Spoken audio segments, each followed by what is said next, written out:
What's up, guys? It's Elite Moves, episode 3. Trace, Let's get back go. into it. Here we go, y'all. All right, this week's episode, Be Hated, right there, Be Hated. On the set. A lot to say on this episode, but let's kind of start with a recap. Like, first of all, I don't know if you guys remember last episode, we had a little friendly wager, and you lost. I did lose. The OKC Thunder Yeah. came out with the win. And I really like what they had to say. Like, it was all about teamwork. And actually, both these teams, both OKC and Indiana, shared the ball. It was good team basketball, which is how Westside won their championship. So, lots of good things this That's weekend. true. But you did lose $20. So, I did, yeah. sorry about that. Hashtag not really. Okay, so what did you do this weekend? I feel like I haven't seen you at all. So Well, what's up? I woke up at like 7:30 and I did a training with a young athlete that I am training currently, and that went pretty well. We just focused on, they didn't focus on a specific thing, but we just focused on his entire game, and yeah, it was pretty good. I'd say he's a good kid to work with because he does have good work ethic. Okay.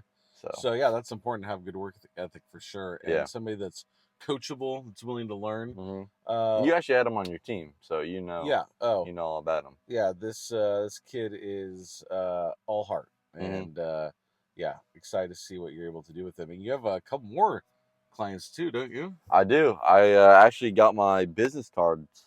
I think Saturday it was, and so now I'm able to pass them out, and we can get it started, get this ball rolling, as they like to say. Good one. Is there anything that you're like specializing in, or is it just all around? Well, we can pull up my business card real Okay. quick, and All right. we can show you. We can read it through for you guys who are listening. But here it is. If I could get it out, it is right. Ugh. Take your time. Yeah, I will. We got all the time in the world. Yeah, it's right here. Boom. Okay. It's my business card. And I'm a player development coach. I specialize in fundamental skill training, game situational training, and performance and conditioning training. Nice. All right. Well, I'm excited to see where that takes you. And like, this is a little bit different than coaching, right? This is like individual one-on-one training. I more am about like coaching a team, right? And you right now are focusing on individual, but together these two can kind of make a dynamic duo, Right? like we like to do, you know. Yeah. So, all right, how is your real estate class coming? It's going pretty good. I got my unit. I'm on to unit 3. Nice. So what's one thing you learned this last week? I learned about the trustee, the truster, and the I think it was the it starts with a B. It was beneficiary. There we go. Okay. Yeah. All right. So I want to put you on the spot and ask you about those questions. But yeah, this is No. Okay. Put me on the spot. Okay. No, put me on the spot. All right. Who is the trustee? Trustee is someone that the truster put in place to carry out the will of basically what the beneficiary or what the truster wants to do. Okay, and then who's the beneficiary? Beneficiary is the one who just receives all that and is benefiting. Okay, like the trust fund baby would be the beneficiary. Exactly. All right, cool. Those are right? I believe so. Yeah. Okay, yeah. Okay. I mean, like I said, a lot of those terms are from the class that we don't often use in real estate, traditional real estate, at the moment. So, all right. So let's get into Be Hated.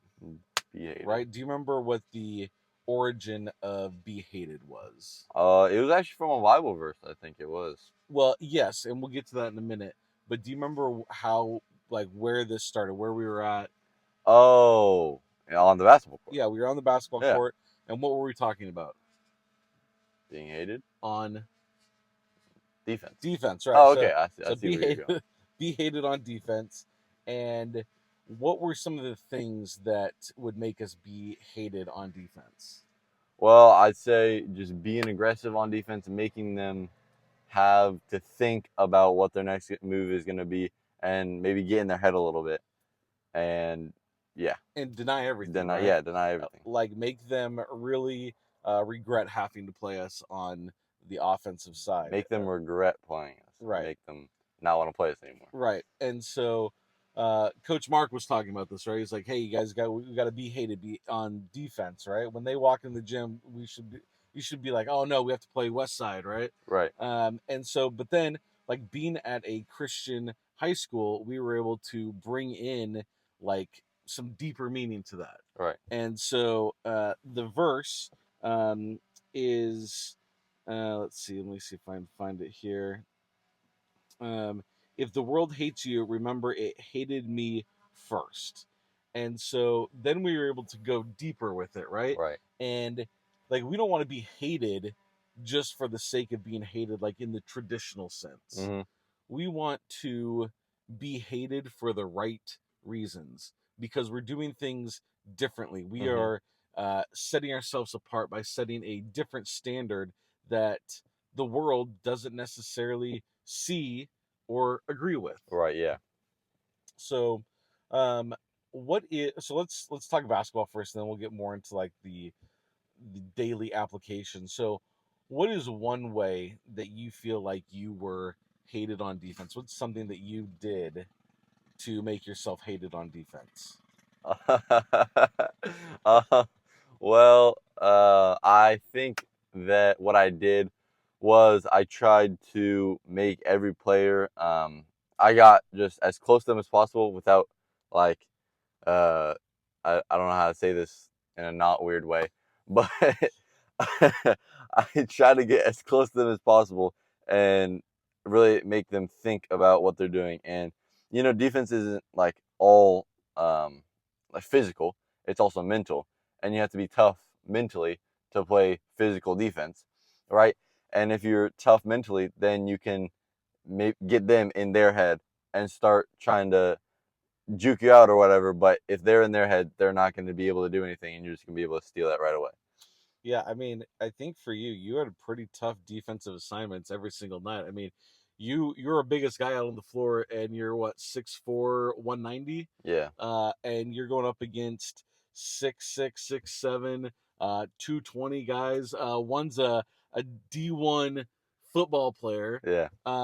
And some nights were more successful for you than others, but you went out there and you competed and you made their life difficult, more so than a lot of the other people, just because what you had Mm-hmm. that you utilized was your speed. Right. And so you were able to be quicker than they were, mm-hmm. Which they weren't used to that kind of speed. Right. So anyways, that's one way that you can be hated on the defensive end. Now let's look at life. What's something that you do that like sets you apart from everybody else, that is like the world would look at you and be like, well, why don't you do that? That's dumb. Like what's something that sets you apart? I mean, I try not to follow the crowds.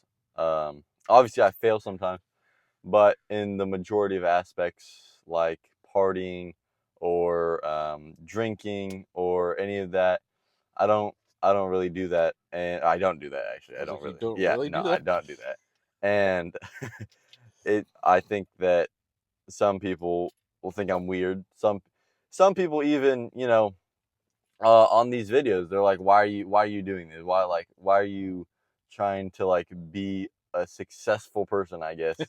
And it's just like I don't really know what they're trying to say, because why wouldn't you want to be successful in life? And it all starts by being disciplined. And we gotta stay disciplined, and I try and do that. And so it's just like when people like maybe they leave comments like, hey, we had one the other day. It was like, don't post this again, thanks, or hope you quit soon, thanks.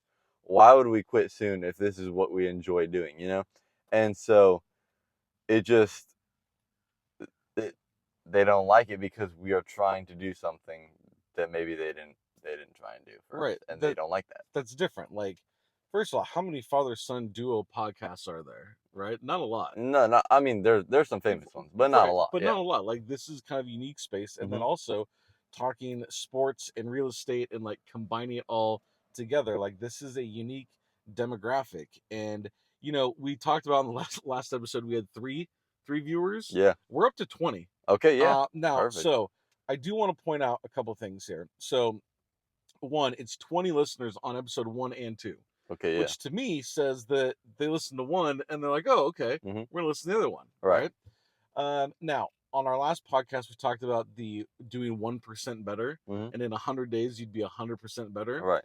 Now, Travis Gordon listened to this podcast, so thank you, Travis. Mhm. And I had dinner with him the other night, and he pointed out that basically compounding interest. Mhm. So if you have, he used the example of 100, right? If you're at 100 and you do 1% better, 1% better would be 1, right? But then you do 1% better than 101, it is more than 1. It's like 1.01, right? And so it's this compounding effect. Mhm. And instead of being 100 days, it's actually 70 days.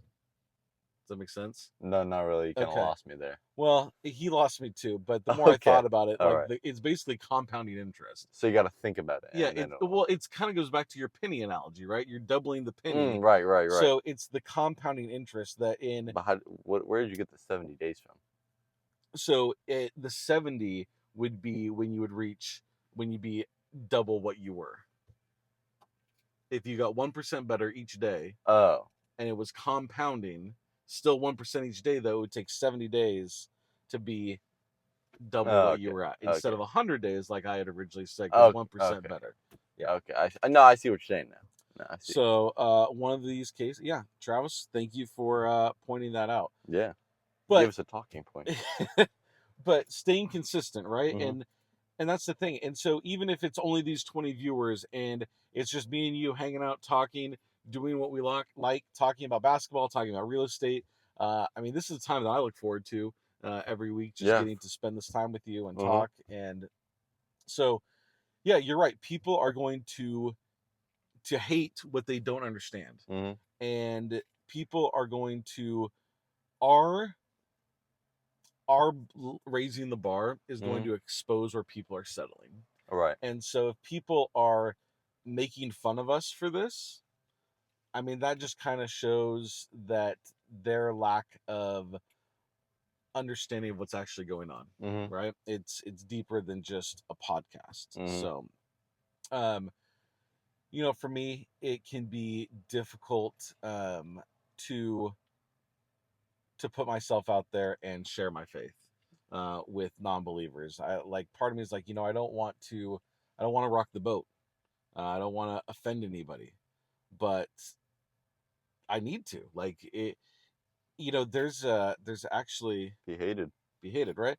Well, there's this guy, Penn and Teller, the magician, and I saw this video that he posted, and he was like, if Christian, and he's an atheist, by the way. Oh, okay. He's an atheist, and he's like, if Christians really believe what they say that they believe, and that non-believers are going to go to hell, then why would you not spend all your time trying to share the gospel to keep people from this? Right.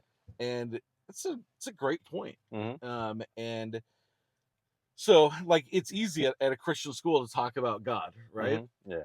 It's easy to talk with God with my family or other believers, but it's when it's out in the public, sharing my faith. We talk about not being a secret agent, not making sure people know that you're an agent, but we can also let people know that we are Christ followers, and we do that, I think, through our actions, like less so of our words and what we say, but our actions. Like, are we doing things that are ethical? Are we doing things that are right? Are we having integrity in our transactions? Are we doing things that people can see and be like, okay, that's different, right? Because, I mean, for me, I know that, like, the people standing on the street corner, like, being like, repent or go to hell, like, to me, that's just a huge turnoff, right? Like, but somebody that is serving people, having that servant leadership, somebody who is making sure that they're honest even if it hurts them, or having integrity even when it hurts them or no one else would know. Right. Like, those are the types of ways that we can stand out. Right. Yeah. And you talked about the people on the street corner that are holding the signs like that. I don't think that that's the right way to approach things like that, because if someone's holding up a sign like for a burger place and they're like, get this burger, you're going to, like, no one's gonna go get the burger, right? A couple people will, but like majority of the people, and if they're standing there with a microphone like being serious about it, like no one's gonna want to go be like, they're not gonna be attracted to it. And so if they're pushy, right, and so you gotta like I guess honey attracts more flies than vinegar does. Yeah. And so that's hilarious, because I was thinking we need to talk about that exact analogy in this podcast, and you brought it up. So yeah, so I feel like you're welcome, by the way. I feel like if you're sweet about it and you're loving about it, like Jesus was loving to everyone in the earth, even the people who crucified him, that's gonna go way further than being like, do this or you're going to hell, Yeah. Because even though he was being sweet and he attracted people, right? He had crowds, right? But he was also kind of mean and wild. Like, he didn't sugarcoat things. No, he didn't sugarcoat things, but he wasn't mean and being like, you're going to hell, right? He was leading by example, and I think that's what we need to do as Christians, is lead by example. Yeah, he was leading by example, and I think that's the important thing, is that we have to be able to say hard truths, and when we say hard truths, we're going to be hated for it, because he was hated first. Right. So, and then the other thing that I wanted to bring back is just this: a way as a coach that we are hated sometimes is when we hold players accountable. I know. I hate when you do that. No, you're not, but that's okay. But you know who does a really good job of holding people accountable, and then they don't hate him for it? Coach Willis. Like, we'll be working on something, like for you. Get that piano off your back, right? You'd be just kind of jogging down the court instead of sprinting. You'd be like, get that piano off your back. And if you did it again, what do? Pull me out and make me do push-ups. Pull you out during practice, make you do push-ups, and then you knew why you were being pulled out. You did the push-ups gladly. You're sitting there talking to him, but he's holding you accountable. He's holding you to a higher standard. Right. And I mean, that's an effective coach, one that can hold you accountable and not be hated. But as a coach, we're going to be hated sometimes by our players, by the opponents, by our actions. So anyways, so we've talked a little bit about being hated. Oh, by the way, this hat. So this "Be Hated" sign is on this hat. This is a 1 of 1 hat. But I thought about turning this into like a clothing brand. Oh, Be Hated. Or like a hat, apparel, or a shirt. Let me know if you guys would like that. But what is going to be on the bottom of our championship rings for a lot of the players? Going to be hated. Yep. And I think D1 benchwarmer for another. But we got to choose what we want on the bottom of the ring, and so that's how much this saying "Be Hated" meant to the team. Is that I think over half the team is having "Be Hated." I mean, I have "Be Hated." You have "Be Hated." I think all the starters have "Be Hated" on there. Most of them, yeah. Yeah, I think. Except for Jack. I think Jack actually put a Bible verse. No, he put "Be Hated." Did he? Yeah, I think so. Yeah. All right. Anyway, so that's kind of okay. We talked about basketball with this. We talked about coaching, and a little bit about life and family, and making sure that like we're holding our kids accountable to a higher standard. That they may not like what we're saying, but like growing up, I wasn't allowed to say "but" or "shut up." Like, Ooh. and I felt as a kid, um, like I was being held back. Mhm. Man, there's a lot going on behind us today. Gosh, there is, dude. There's a fire truck. There's yard work. We're getting it. We're getting it done though. You know, I'm hating these yard workers right now. They're being hated right now. But it set me apart, right? Like, well, people are like, why don't you talk like that, like everybody else? Well, I was being set apart, and I didn't really understand it as a kid, but now I have a better understanding. Like, I want you and Liam. Now, obviously, I'm not telling you can't say "but" or "shut up," but yeah, but like, shut up. But I think we're trying to set an example in speech and in love that maybe not everybody has. Right. Yeah. So, all right. Gosh, I hope you guys can still hear us. Well, we got the microphone, so okay. I think we're good. So, you have trivia for us, yes? I do, yes. Okay, so I know we said no cuts or edits, but there was a guy literally right behind us with the edger, and so he was afraid we wouldn't be able to hear it. And you probably still hear it right now. So, all right, Kyler, what's your trivia question for me? Yeah, I got. Which, by the way, this is also Travis's favorite part. As well. Yeah, thanks. I invented it, by the way, Travis. So you invented trivia? Yeah. No, it's a riddle, not trivia. I don't know why you keep saying that. Invented a riddle? Okay. Yeah, I did. All okay. Right. So, I speak without a mouth, and I hear without ears. I have no body, but I come alive in the wind. What am I? An echo. Ooh, you got it. Yeah. Okay, have you heard that one before? I have. Yeah. See, here's the thing. I also did a lot of these. You didn't call it trivia. What did you call it? Riddle. Mm-hmm. So I did these with the real estate team for a while. So I did a lot of research on riddles, and I'm pretty sure that was one of them. So, okay. But I appreciate the effort. All right. No, yeah, you're welcome. Oh, we do have a legacy check that we need to talk about. What truth are you afraid to stand on because you know it'll cost you? Yeah, that's deep. That's a deep one. Do you have an answer for that right now?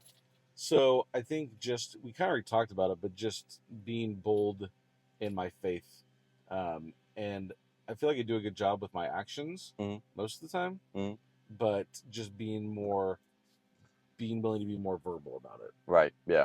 No, I agree with that. I think that I as well should do a better job of standing on business in my faith, because it might cost standing me. On faith in business. No, standing on business in my faith, like how they say standing on business. No. Okay, well, I'm I don't really know how to explain it. It's like standing firm on what you believe. Okay. All right. It's standing on business. That's what it is. All right. Yeah. It's like standing on the solid foundation. Right. Like a rock, not sand, like in the Bible. I don't know that it goes quite that deep. It's just a saying. Okay. Standing on business. Okay. But I feel like I do a good job of that, and I need to do a better job of doing it, because I need to, express it more, because like the magician was saying, why wouldn't you go out and spread the word like every second you can, right, and try and get more people into heaven. Yep. But we all need to do a better job of that. Yeah. We're never perfect, so we always can be growing and getting 1% better each day. And in 70 days, be 100% better. Yeah, exactly. You'll be 200%, but don't settle. You can't settle for the 100%. You gotta you gotta keep going. You gotta keep compounding. Keep compounding. That's a good one. That's a good one. All right. Well, thank you for joining us, and join us next time on Elite Moves. Peace.